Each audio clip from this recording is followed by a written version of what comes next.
would like to discuss with you why a combination of economics, behavior economics, and data mining can tell us a lot about the state of privacy today, and of course also the issue of augmented reality, to which I will arrive later on through my slides. However, I will actually start my 40 or so minutes review with something that apparently has nothing to do with economics, behavior economics, or data mining, or privacy, in fact.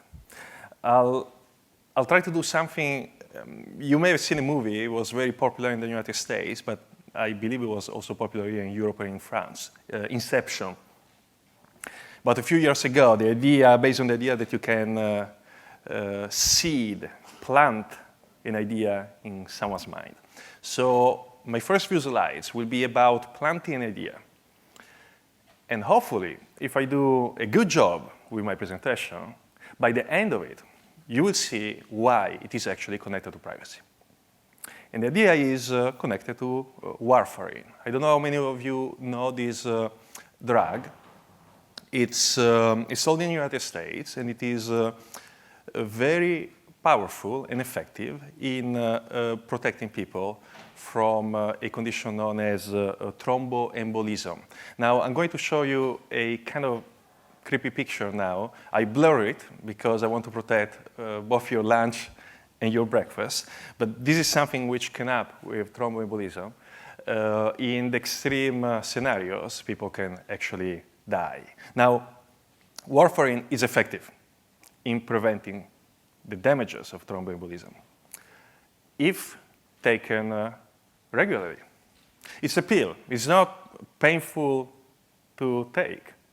And yet, studies have shown that over 20% of warfarin users forget to take the pills, miss doses. And warfarin is one of those drugs which, if not taken regularly, not only becomes ineffective, but can also have side effects. So you would think that the threat of remote threat of death, but at least the threat of having a decreased power of defending yourself from thromboembolism will be a sufficient incentive for people to be regular in their taking the pill every morning. And yet, maybe sometimes someone is late, sometimes someone forgets, sometimes just the little cost of going to the counter, getting a glass of water, taking the pill is too much, and many people fail to take regularly their drug. So researchers thought, what can we do to increase the correct frequency of adherence to usage of warfarin pills? And they found a way. They found a way which reduces to less than 5% the percentage of, or the probability of incorrect dosage and usage of warfarin. What do you think the researchers found that was so effective? More effective than, in a way, the threat of disease or the remote threat of death? A lottery. Using tools known as nudging, you may have heard this term, or soft paternalism, the idea of trying to create systems which create incentives for people to act in a certain way. They thought, what if we create a system where every morning when the patient takes the pill, the patient joins a lottery. And at the end of the day, they know whether they win this lottery or not. And if they didn't take the pill, they get a message telling them, hey, you missed the opportunity to win X dollars today. And how many dollars did you have to offer to reduce the incorrect dosage from above 20% to less than 5%? Just $5 a day. Opportunity to participate in the lottery for $5 a day. Okay? So this has very little to do with privacy, nothing to do with augmented reality. I planted the idea. Hopefully, you will see how this relates to privacy when I reach the end of my discussion, which actually begins with the story of the economics of privacy. I'm an economist by training. When I moved to Berkeley for my PhD, I started working on what I and others call the economics of privacy. It may sound oxymoronic to use economics and privacy in the same sentence because privacy is such an ambiguous, sometimes vague term, and economics is about quantifiable units. But in fact, if you think about it, whether we know it or not, we engage constantly in transactions, which imply protecting or giving away our data in exchange for benefits, sometimes cost, which may be tangible or intangible. An example is a loyalty card. If you use a loyalty card, you are creating a history of transaction with the merchant who gave you the loyalty card. So as a data subject, you can receive a benefit from this history of transaction, for instance, more targeted service.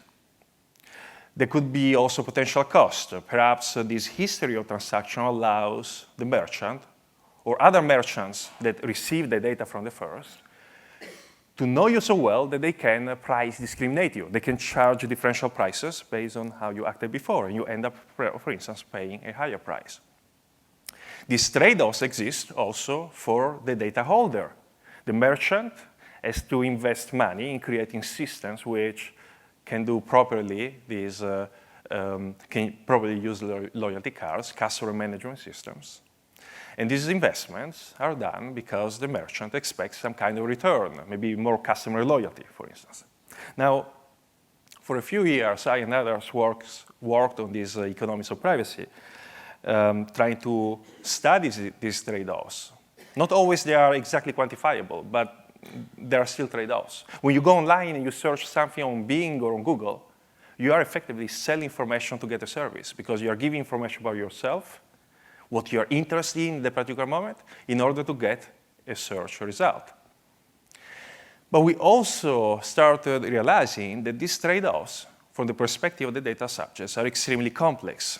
Sometimes, in fact, we don't even know exactly which trade-offs we are getting into when we reveal information about ourselves online, because we may not have the full picture of what is happening to our data.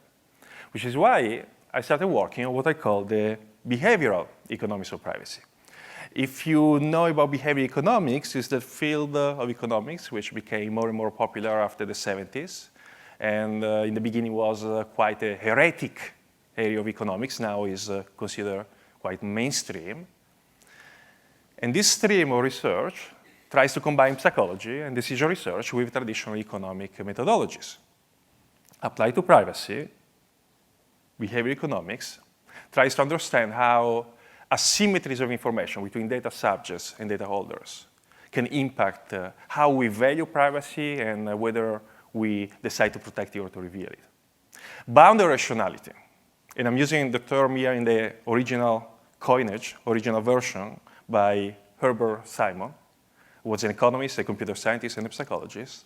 And he referred to boundary rationality to suggest that human beings, when they make economic decisions, are not stupid. However, they are not unbounded in their cognitive power as a traditional, very vanilla, very 101, Econ 101 style of model would suggest. And we have to consider these boundaries, such as we make decisions based not necessarily on optimization, but based on heuristics.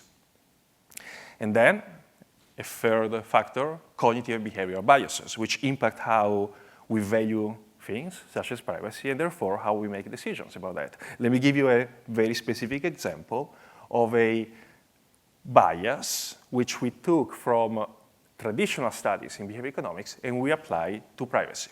And the bias is known as the endowment effect. Some of you may have heard this before. So the endowment effect can explain why people give such hugely different valuations to the privacy of their data depending on the context. And why privacy valuations are truly malleable. What do I mean by that? Well, a few years ago, we went to a shopping mall outside of Pittsburgh, and we stopped people who were in the shopping mall and asked them whether they wanted to participate in a study with us. And we told them that the study was a survey. So we asked them to fill out a survey, as they were in the shopping mall.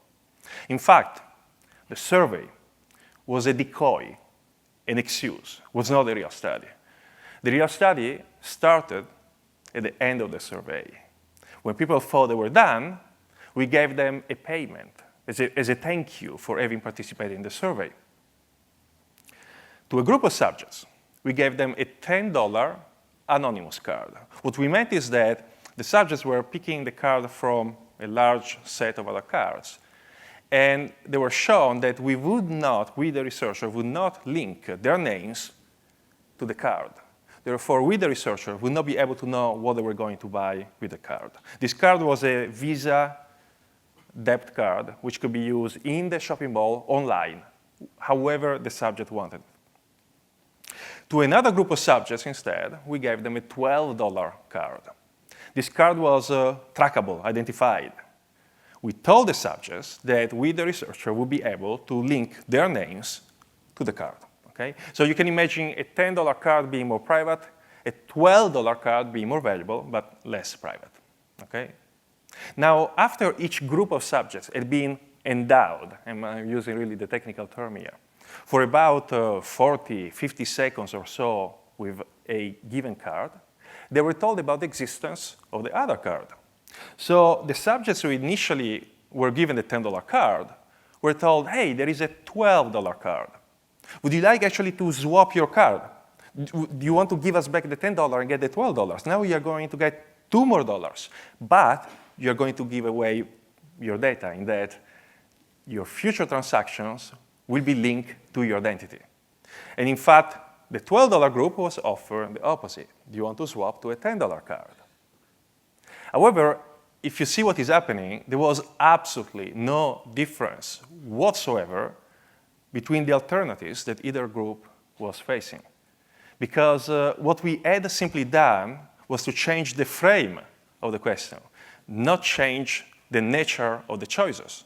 Because each group had still to decide between picking a $10 card with more privacy or picking a $12 card with less privacy. Identical choices.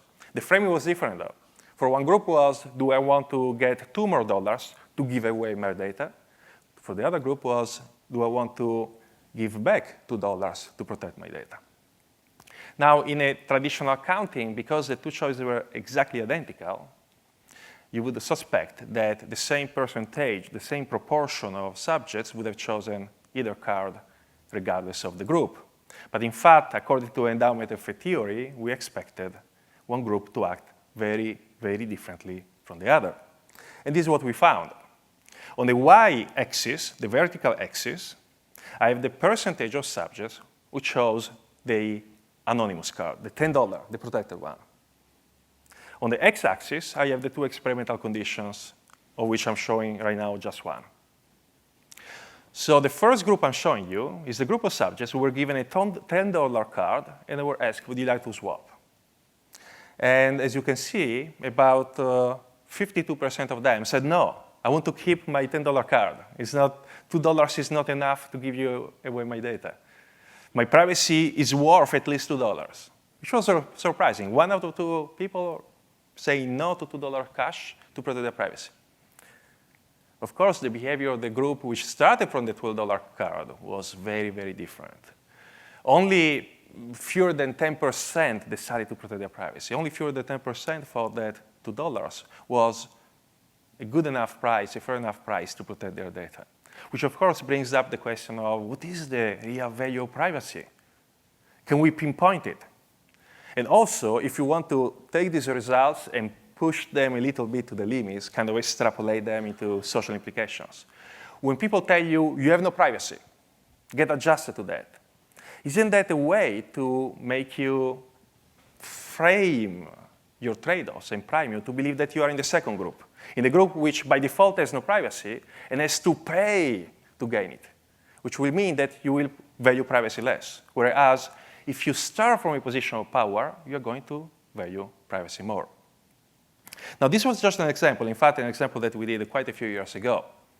But recently, I've been working on other studies which get at the core of a very important policy debate regarding privacy. which will lead me into the story of augmented reality and facial recognition. It's actually all connected. In the United States, and actually more and more frequently so also in the European Union, there has been great emphasis on transparency and control as the means to protect privacy. In the sense that you tell people, customers, individual data subjects, how their data will be used, and you give them some level of control upon how the data will be used, and this should ensure privacy. And who would be against transparency and control? They are important. They are useful. However, you know from mathematics and logics that there is a difference between conditions which are sufficient to prove a theorem and conditions which are necessary. I'm going to argue that transparency and control are necessary. Sadly, they are not sufficient, in the sense that paradoxically, they can create actually more damage. When used alone, meaning when used outside a broader context, a broader framework of privacy protection, such as the one that back already 40 years ago, the OECD prepared in the so-called fair information practices, or the privacy principles in the 1970s. So let me show you some examples for control and then for transparency. These, again, are experiments that we do sometimes in the lab, sometimes in the field. Of course, in this kind of talk, I'm going to show you just one single snapshot of an experiment. There are more examples from where these experiments come from. Control is about giving people some level of, indeed, control over what happens to the data. But in fact, it can have a paradoxical effect. So whereas in the literature, you see a one-to-one correlation between privacy and control, more control over personal information means more privacy, we conjecture that paradoxically more control could lead to less privacy. And because this is quite a bold statement, allow me to refine it, and specifically claim that maybe the feeling of control we have over personal information sometimes can lead us to take more risk with the personal information.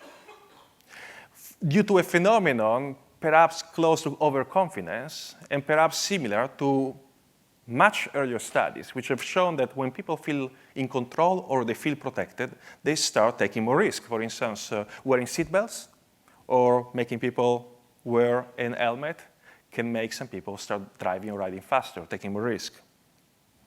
In our specific case, we had a survey with subjects in which we asked them a number of personal and sometimes sensitive information. Now, I do not know whether, especially in the last rows, you are able to read the questions. There were yes-no questions, ranging from non-sensitive, such as, have you ever lied about your age, to pretty sensitive ones, such as, have you ever had sex in a public venue?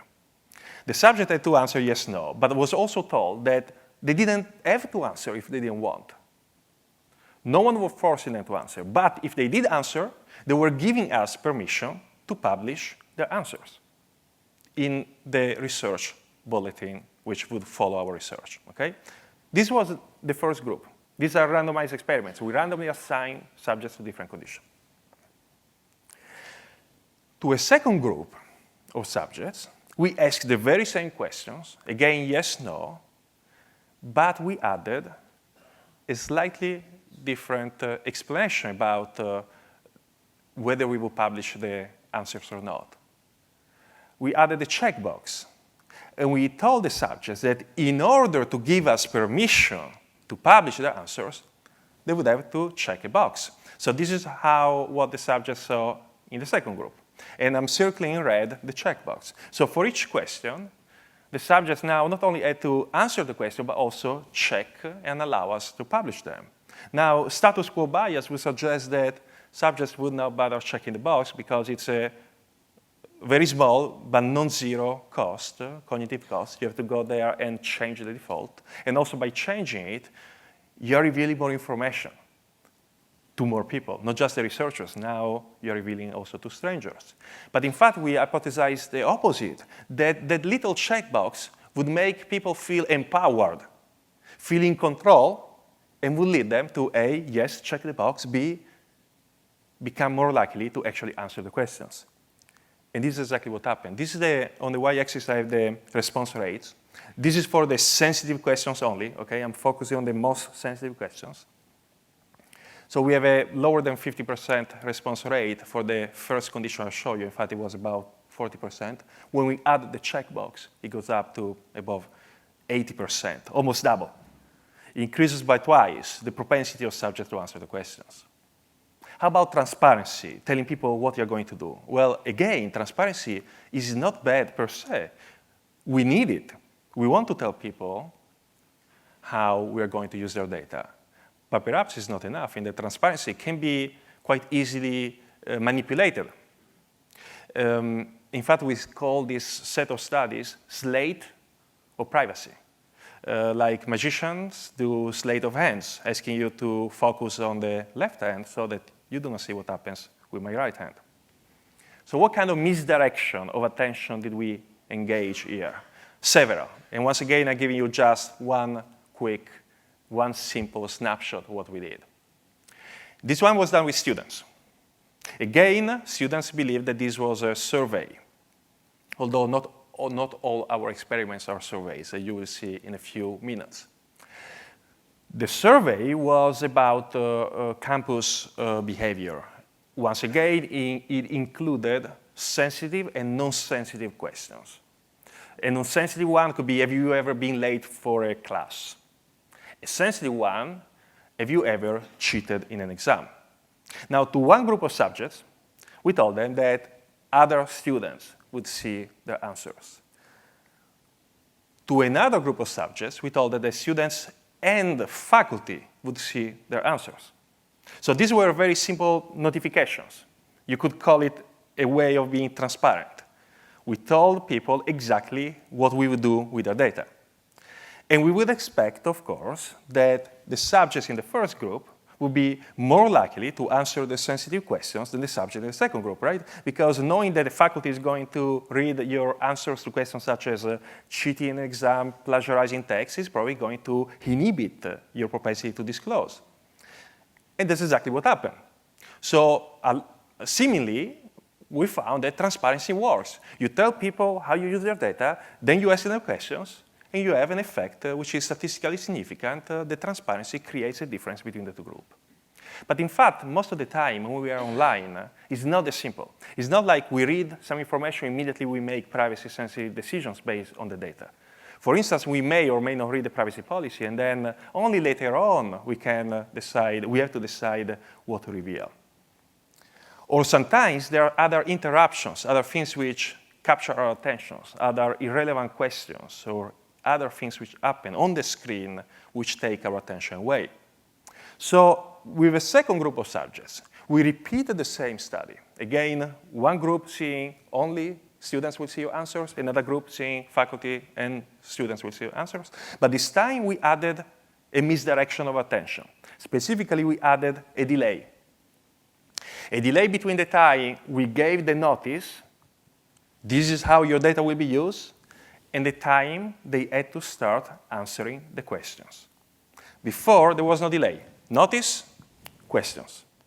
Now we added a delay. So my question for you is, how long do you think a delay we had to add to nullify the inhibitory effect of knowing that faculty members of your university will be reading your answers to pretty sensitive questions about your behavior?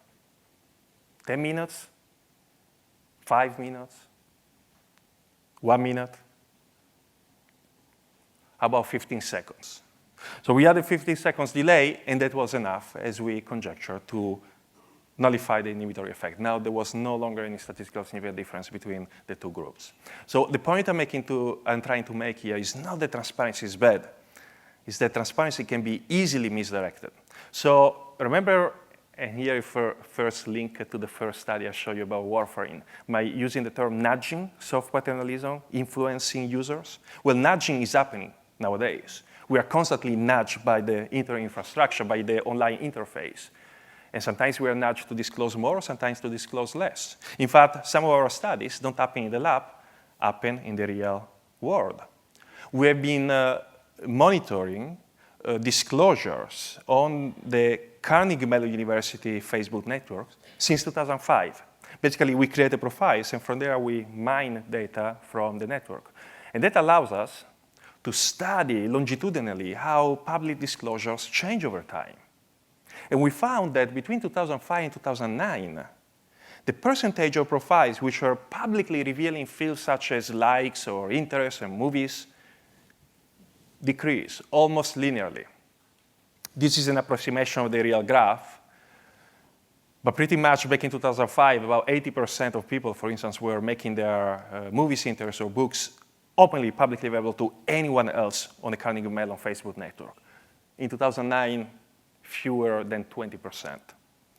Over time, people became more skilled in navigating the settings on Facebook, more concerned about privacy because so much media attention had been devoted, and so forth. Many reasons. But the issue I'm trying to discuss here is not the reasons why people became more private over time. It's rather why suddenly, in late 2010, late 2009, early 2010, suddenly, a significant proportion of them became less private, became more public, suddenly inverting the trend, the very strong trend that we had observed over 5 years. Was it that a significant portion of users suddenly wanted to reveal more to strangers? Or was in fact that Facebook in late 2009, early 2010 changed default settings, the visibility of certain fields to make certain fields visible by default? And that shows you sometimes how powerful the system is in driving the privacy behavior of users, even users who have manifested an intent to protect their data. Which does bring me to the story of augmented reality, because the complexity of privacy decision-making for us as data subjects or consumers is not going to decrease. It's probably going to increase because so much more information about us is being collected without us often even knowing, and so much more sensitive information can be inferred about us starting from what we make available. To motivate the study I'm about to show you, I will quote some statistics which I gathered from different sources. One is the following. Back in 2000, about 100 billion photos were shot worldwide. This is an estimate that I found in a paper published in Science, the scientific magazine, and based on the number of camera films which were sold worldwide, and on the average number of shots in each camera field.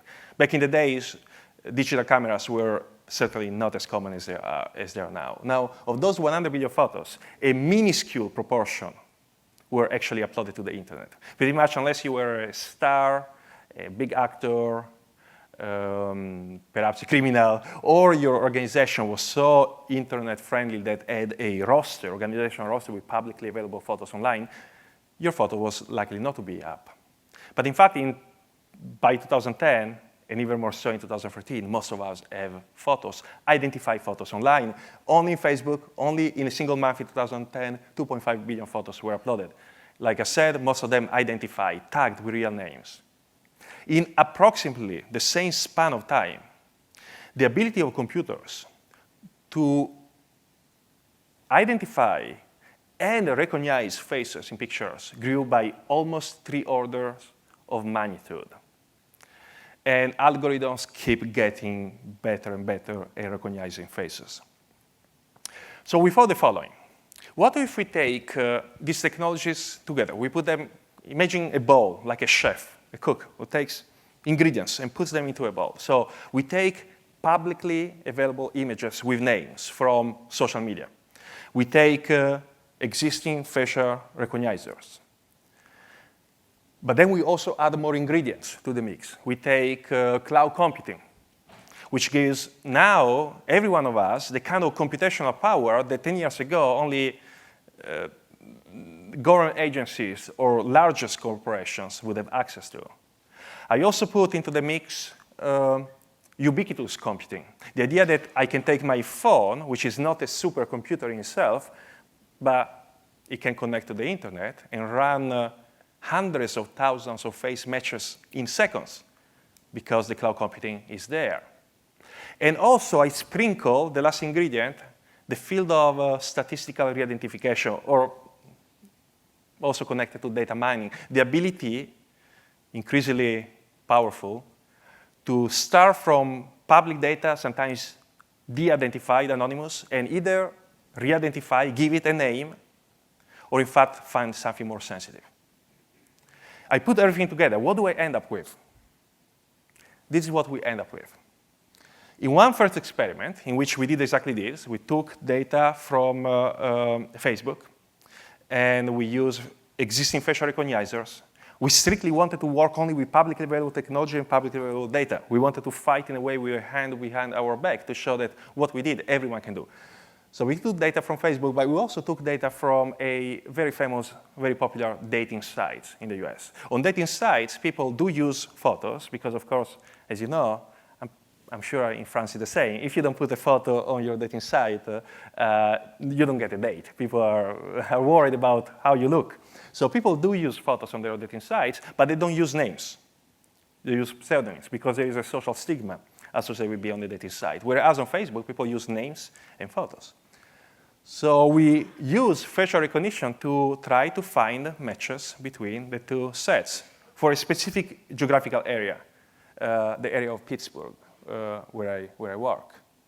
And we were able to re-identify 1 out of 10 members of the dating sites, about 10% of the dating site members. This is an example of online-to-online re-identification. But then we said, how about doing offline to online? So how about asking students on campus to stop by a little desk we prepared on one of the buildings on campus, the Heinz Foyer, and ask them to allow us to take a shot with a webcam over their face.